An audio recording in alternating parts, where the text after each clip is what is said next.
તો આંકડાશાસ્ત્રના સ્વાધ્યાય 14.3 નો પ્રશ્ન નંબર 2 જો નીચે આપેલા આવૃત્તિ વિતરણનો મધ્યસ્થ 28.5 હોય તો અજ્ઞાત આવૃત્તિ x અને y ના મૂલ્યો શોધો.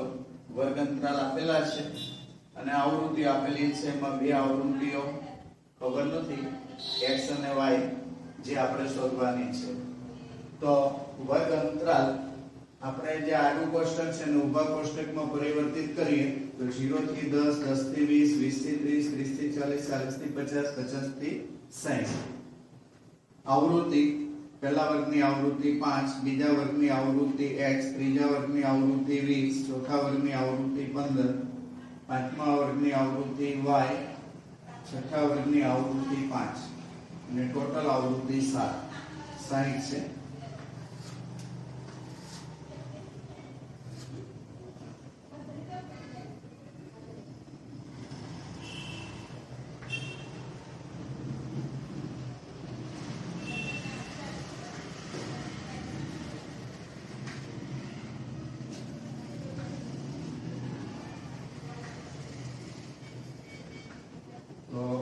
કુલ લખીએ તો કુલ એટલે સિગ્મા fi. તો આ બધાનો સરવાળો જેમાં x અને y અજ્ઞાત છે તો x + y અને સંખ્યાનો સરવાળો તો 5 ને 5, 10 ને 5, 15 નો 5 વધી પડી 1, 1 ને 2 3, 3 ને 1 4 અને રકમમાં તમને આવૃત્તિ કુલ આપેલી છે 60 આપેલી છે. કુલ આવૃત્તિ 60. सिग्मा fi को तो भी 60 કહેવાય, n को तो પણ 60 કહેવાય. હવે સંખ્યા આવૃત્તિ પહેલા વર્ગની સંખ્યા આવૃત્તિ 5, બીજા વર્ગની સંખ્યા આવૃત્તિ 5 + x, ત્રીજા વર્ગની સંખ્યા આવૃત્તિ 20, આમાં 5 ઉમેરો તો 20 ને 5 25 + x, પછી 15 માં 25 ઉમેરો તો 40 + x, પછી y ઉમેરો તો 40 + x + y, પછી 5 ઉમેરો તો 40 ને 5 45 + x + y. હવે આપણે મધ્યસ્થ વર્ગ શોધવાનો હોય તો કુલ આવૃત્તિ ભાગ્યા 2 માં ક્રમનું અવલોકન. તો કુલ આવૃત્તિ 60 ભાગ્યા 2 કરો તો 30 થાય. તો 30 માં ક્રમનું અવલોકન, આમાં 30 મો ક્રમ અજ્ઞાત હોવાને લીધે ખબર પડે નહીં. આપણને અહીંયા મધ્યસ્થ આપી દીધો છે એટલે આમાં વર્ગ એનો તરત આમ જ ખ્યાલ આવી જશે. 28.5 એટલે 20 અને 30 ની વચ્ચેની કિંમત છે 28.5 એટલે મધ્યસ્થ વર્ગ 20 થી 30 આવશે. તો જુઓ પહેલું સ્ટેપ, મધ્યસ્થ વર્ગ બરાબર 28.5 નો વર્ગ. 28.5 સમાવતો હોય તેવો વર્ગ લેવાનો, તો તેવો વર્ગ છે 20 થી 30. હવે આપણે સૂત્રમાં જે કિંમતોની જરૂર પડે છે તે બધી કિંમતો લઈએ. તો L એટલે મધ્યસ્થ વર્ગનું અર્ધ સીમા બિંદુ એટલે 20. ત્યાર પછી n/2 કુલ આવૃત્તિ ભાગ્યા 2. કુલ આવૃત્તિ 60 છે, 60 ભાગ્યા 2 એટલે 30. ત્યાર પછી Cn તો મધ્યસ્થ વર્ગના ઉપરના વર્ગની સંખ્યા આવૃત્તિ. મધ્યસ્થ વર્ગ 20 થી 30 છે, તેની ઉપરનો વર્ગ આ છે તો આ વર્ગ છે તેની સંખ્યા આવૃત્તિ. તો Cm બરાબર 5 + x. ત્યાર પછી f મધ્યસ્થ વર્ગની આવૃત્તિ. મધ્યસ્થ વર્ગ 20 થી 30 માં છે તો તેની આવૃત્તિ એટલે f બરાબર 20 અને h એટલે વર્ગ લંબાઈ. તો વર્ગ લંબાઈ 20 થી 30 એટલે 10. દરેક વર્ગની વર્ગ લંબાઈ 10. હવે આપણે મધ્યસ્થનું સૂત્ર મૂકવાનું. મધ્યસ્થ m બરાબર L + n/2 - Cm sigma f * x. દાખલામાં મધ્યસ્થ આપી દીધો છે, કેટલો આપેલો છે 28.5. તો મધ્યસ્થ 28.5. L તો L માં 20 લખવાના, n/2 તો 30, Cf 5 + x. આ કિંમત કૌંસની અંદર લખવાની. f ની કિંમત 20 અને h તો h ની કિંમત 10. અહીંયા 0 0 કેન્સલ થઈ જશે. 20 ના બાજુ લઈ લો તો 28.5 માઈનસ 20 બરાબર 30 માઈનસ 5 માઈનસ x માઈનસ નિશાની બંને સાથે ગુણાય એટલે બંનેમાં માઈનસ આવશે છેદમાં 2. તો આ બેની બાદબાકી આવશે 8.5. ભાગાકારના બે આ બાજુ લાવો તો ગુણાકારમાં આવે અને સામે વધે 25 માઈનસ x. તો 8.5 ગુણ્યા 2 કરો તો 17 થશે બરાબર 25 માઈનસ x. માઈનસ x આ બાજુ આવે તો પ્લસ x અને 17 સામે જાય તો માઈનસ 17. તો 25 માંથી 17 બાદ કરો તો 8 આવે. તો આમ અજ્ઞાત આવૃત્તિ x ની કિંમત 8 મળી ગઈ. હજુ આપણે y પણ મેળવવા છે. તો હવે અહીંયા જુઓ x y 45 તો એની બરાબર કેટલા લેવાના 60. તો x y 45 એટલે કુલ આવૃત્તિનો સરવાળો જે આપણને 60 આપેલો છે એમાં x ની કિંમત 8 મૂકી દેવાની પછી y 45 બરાબર 60. તો y 45 અને 8 બેનો સરવાળો 53 આવે બરાબર 60. માટે y બરાબર 60 માઈનસ 53 માટે y બરાબર 7. તો આ બીજી આવૃત્તિ અજ્ઞાત હતી તે પણ મળી જશે. તો આવી રીતે આપણે અજ્ઞાત આવૃત્તિઓ મધ્યસ્થના દાખલામાં પણ મેળવી શકાય છે. ચાલો હવે દાખલા નંબર 3 માં જુઓ. એક હવે જીવન વીમા એજન્ટે 100 પોલિસી ધારકોની ઉંમર માટે નીચેનું આવૃત્તિ વિતરણ પ્રાપ્ત કર્યું. જેમની ઉંમર 18 વર્ષથી વધુ પરંતુ 60 વર્ષથી ઓછી હોય તેવી વ્યક્તિઓને પોલિસીઓ આપવામાં આવી હોય તો એમની મધ્યસ્થ ઉંમર શોધો. તો અહીંયા જે આવૃત્તિ વિતરણ છે 20 થી ઓછી 25 થી ઓછી 30 થી ઓછી આ પ્રકારનું આવૃત્તિ વિતરણ છે એથી ઓછા પ્રકારનું સંચય આવૃત્તિ વિતરણ કહેવાય. સૌથી પહેલા આપણે સાદા આવૃત્તિ વિતરણમાં પરિવર્તિત કરીએ. તો સાદા આવૃત્તિ વિતરણમાં પહેલા તો આપણે વર્ગ અંતરાલ લેવાનો હોય. વર્ગ અંતરાલ અને ત્યાર પછી આવૃત્તિ અને ત્યાર પછી સંચય આવૃત્તિ. મધ્યસ્થ માટે સંચય આવૃત્તિ સંચય આવૃત્તિ એટલે CFI અને આવૃત્તિ એટલે FI. વર્ગ લંબાઈ જો 20 થી ઓછી એટલે 20 થી ઓછી એટલે ક્યાં સુધી જવા 18 વર્ષથી વધુ એમ કીધું છે. 20 વર્ષથી ઓછી એટલે 18 સુધી આવે છતાં આપણે વર્ગ લંબાઈ 5 નો ગેપ છે એટલે 15 થી 20 એમ લખીએ જેની અંદર 18 આવે. પહેલો વર્ગ આપણે આવશે 15 થી 20 પછી બીજો વર્ગ 20 થી 25 બરાબર. ત્રીજો વર્ગ 25 થી 30 પછી 30 થી 35 35 થી 40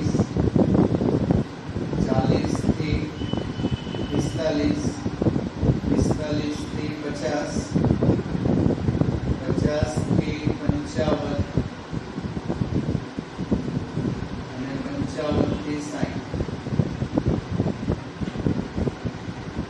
અને આવૃત્તિમાં પહેલા વર્ગની આવૃત્તિ બે બેઠી મૂકી દેવાનું. હવે 20 થી 25 25 થી ઓછી છે એમાં 6 છે. 25 થી ઓછી એટલે એમાં 20 પણ આવી જાય. એટલે આપણે 20 થી 25 લેવો છે તો 6 માંથી 2 બાદ કરો એટલે 4 આવે. 20 થી 25 માં 4 એવી રીતે દરેકમાં 25 થી 30 લેવો હોય તો 24 માંથી 6 બાદ કરવાના. 30 થી 35 ની આવૃત્તિ લેવો હોય તો 45 માંથી 24 બાદ કરવાના. પછી 35 થી 40 ની આવૃત્તિ કેટલી છે તે જાણવી હોય તો 8 માંથી 5 બાદ કરો એટલે 3 7 માંથી 4 બાદ કરો એટલે 3 પછી 89 માંથી 78 બાદ કરો તો 11 આવે એટલે 40 થી 45 ની આવૃત્તિ 11 પછી 92 માંથી 89 બાદ કરો તો 3 આવે તો 45 થી 50 ની આવૃત્તિ 3 પછી 98 માંથી 92 બાદ કરો એટલે 6 અને 100 માંથી 98 બાદ કરો તો 2. આ રીતે આપણને દરેક વર્ગની આવૃત્તિ મળી જશે. સંચય આવૃત્તિ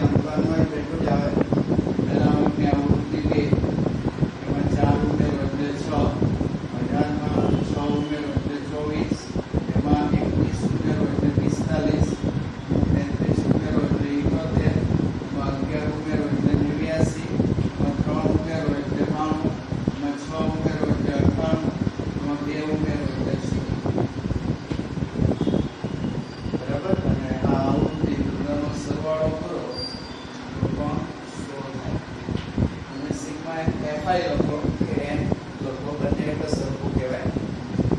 હવે આપણે મધ્યસ્થ વર્ગ શોધો. તો મધ્યસ્થ વર્ગ બરાબર n/2 માં અવલોકનનો વર્ગ.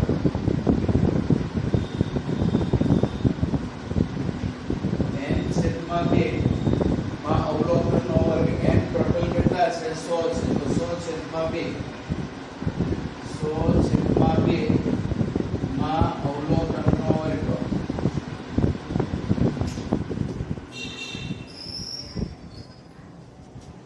તો 100/2 એટલે 50. 50 માં અવલોકનનો વર્ગ. તો 50 મો અવલોકન. તો આ છે, એનો મતલબ થાય ક્રમ. આ બધા ક્રમ છે. પહેલો, બીજો, 3, 4, 5, 6, 7 થી 24, 25 થી 45, 46 થી 78, 79 થી 89, 90 થી 92, 93 થી 98, 99 અને 100.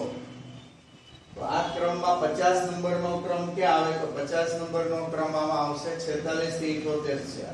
તો આ તમારો મધ્યસ્થ વર્ગ થશે 46 થી 78. તો મધ્યસ્થ વર્ગ 35 થી 40 બરાબર. તમારે 50 આની અંદર આવી જાય છે, તો એનો વર્ગ 35 થી 40 એ મધ્યસ્થ વર્ગ. હવે આપણે સૂત્રમાં L ની જરૂર પડે. L એટલે અધસીમા બિંદુ. તો મધ્યસ્થ વર્ગનું અધસીમા બિંદુ 35. ત્યાર પછી n/2 ની જરૂર પડે. તો કુલ આવૃત્તિ ભાગ્યા 2 એટલે 50. ત્યાર પછી CF ની જરૂર પડે. તો CF એટલે મધ્યસ્થ વર્ગની ઉપરના વર્ગની સંચય આવૃત્તિ. તો મધ્યસ્થ વર્ગની ઉપરનો વર્ગ 30 થી 35 છે, એની સંચય આવૃત્તિ. એને આપણે CF કહીએ. CF બરાબર 45. ત્યાર પછી F લઈએ. તો F એટલે મધ્યસ્થ વર્ગની આવૃત્તિ. તો મધ્યસ્થ વર્ગ આ છે, એની આવૃત્તિ 33 છે. તો F બરાબર 33. અને ત્યાર પછી H. તો H વર્ગ લંબાઈ. તો બધાની વર્ગ લંબાઈ 5 છે. 40 માંથી 35 બાદ કરો તો 5 આવે. તો વર્ગ લંબાઈ 5. સતત હોય એટલે સીધી બાદબાકી વર્ગ લંબાઈ થાય. હવે મધ્યસ્થ શોધવાનું સૂત્ર. તો મધ્યસ્થ m બરાબર L plus n/2 minus CF છેદમાં F into H. એમાં L એટલે 35, n/2 એટલે 50, CF તો CF એટલે 45, F એટલે 33 અને H એટલે 5. તો 35 વત્તા આ બેવની બાદબાકી 5 આવે છેદમાં 33 ગુણ્યા 5. તો 35 વત્તા 5 ગુણ્યા 5 કરો એટલે 25 થાય. 25 ના છેદમાં 33. તો 35 વત્તા, હવે 25 અને 33 નો ભાગાકાર કરવાનો. તો 25 ભાગ્યા 33 કરીએ તો ભાગ ચાલે નહીં એટલે 0. બાજુમાં 0 મૂકો તો 250 થાય. 33 ગુણ્યા 8 કેટલા થાય જોઈએ? 8 તેરી 24 નો 4 વધી પડી 2. 8 તેરી 24 ને 2 26. તો વધી જાય. તો 33 ગુણ્યા 7 લઈએ. 7 તેરી 21 નો 1 વધી પડી 2. 7 તેરી 21 ને 2 23. તો 231 આવે. 7 થી ભાગ ચાલે. 10 માંથી 1 બાદ કરો તો 9. 4 માંથી 3 બાદ કરો તો 1, પછી 0. હવે બાજુમાં 0 મૂકો તો 190 થાય.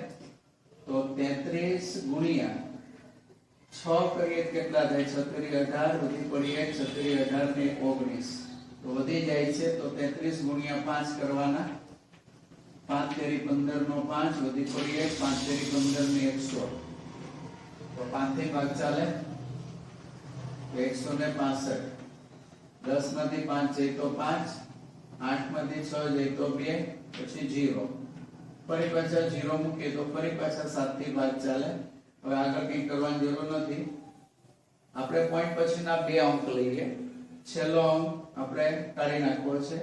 પણ જો 5 કરતા મોટો હોય તો આગળ એક ઉમેરી દેવાનો 0.76 અહીંયા આપણે 0.76 લખીએ તો 35.76 જવાબ આવશે બરાબર એનો એકમ પહેલા ખાનામાં શું છે ઉંમર વર્ષમાં બતાવેલી છે એટલે 35.76 વર્ષ થશે બરાબર અને છેલ્લે જવાબ લખી નાખવાનો આમ તેમની એટલે કોની પોલિસી ધારકોની મધ્યસ્થ ઉંમર 35.76 વર્ષ છે બરાબર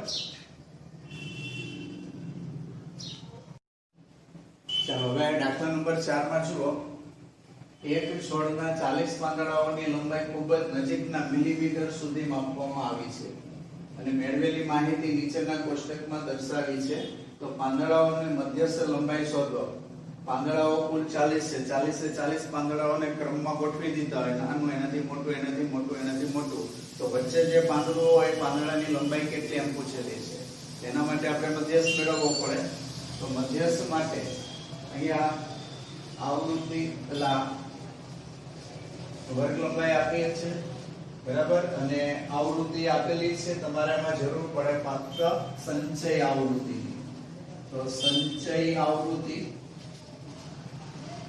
આવૃત્તિ એટલે CFI આવૃત્તિ એટલે FI તો પહેલા વર્ગની આવૃત્તિ 3 બીજા વર્ગની આવૃત્તિ 3 માં 5 ઉમેરો એટલે 8 એમાં 9 ઉમેરો એટલે 17 એમાં 12 ઉમેરો એટલે 29 એમાં 5 ઉમેરો એટલે 34 એમાં 4 ઉમેરો એટલે 38 એમાં 2 ઉમેરો એટલે 40 બરાબર આ બધાનો ટોટલ કરો તો પણ 40 આવે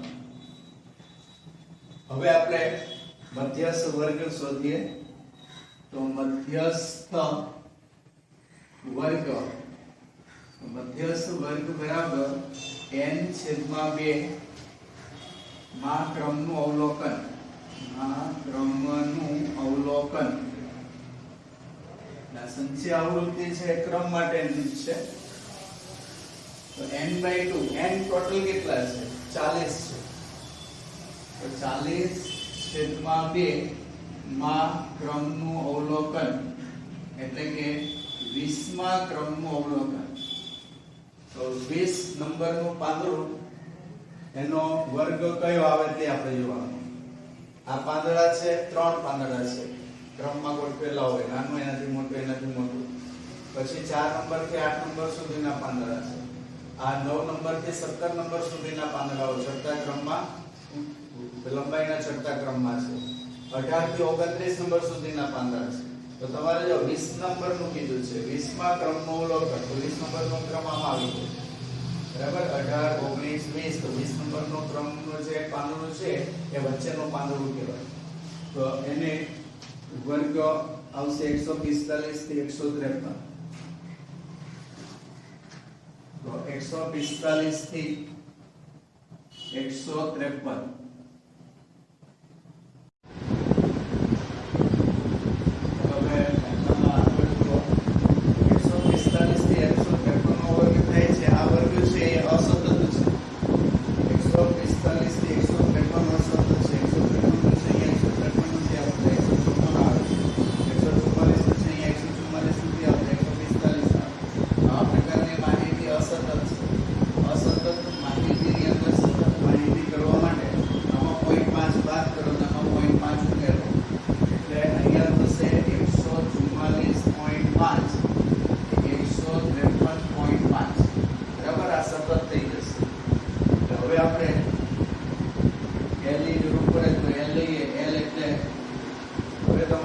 મધ્યસ્થ વર્ગ આ થશે મધ્યસ્થ વર્ગનું અર્ધ સીમા એટલે 144.5 આ વસ્તુ ખાસ ધ્યાન રાખજો નહીંતર દાખલામાં ભૂલ પડવાની પૂરેપૂરી શક્યતા છે n/2 કુલ આવૃત્તિ ભાગ્યા 2 40 ભાગ્યા 2 એટલે 20 આવશે પછી CF તો CF એટલે મધ્યસ્થ વર્ગની ઉપરના વર્ગની સંચય આવૃત્તિ મધ્યસ્થ વર્ગ આ છે એની ઉપરના વર્ગની સંચય આવૃત્તિ 17 આવશે ત્યાર પછી F મધ્યસ્થ વર્ગની આવૃત્તિ મધ્યસ્થ વર્ગ આ છે તેની આવૃત્તિ 12 થશે F બરાબર 12 અને વર્ગ લંબાઈ H માટે પણ સીધે અહીંયા બાદ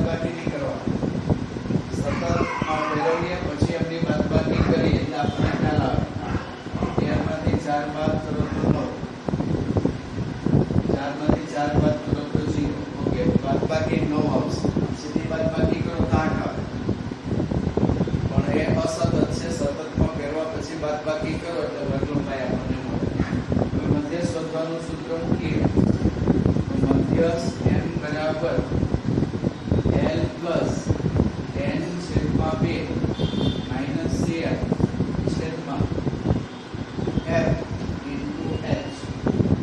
l ની કિંમત 144.5, n by 2 એટલે 20, cf એટલે 17, f એટલે 12 અને h એટલે 9.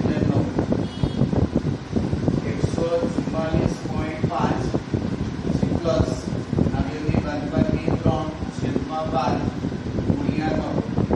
144.5 9 તેરી 27 છેદમાં 12. 144.5 વત્તા 27 ભાગ્યા 12 કરીએ તો 12 દુ 24, 3 વધે હવે 30 કરો તો અહીંયા પોઈન્ટ આવશે. 12 દુ 24, ઉપરથી 6 આવે, બાજુમાં 0 કરો તો 60, 12 × 60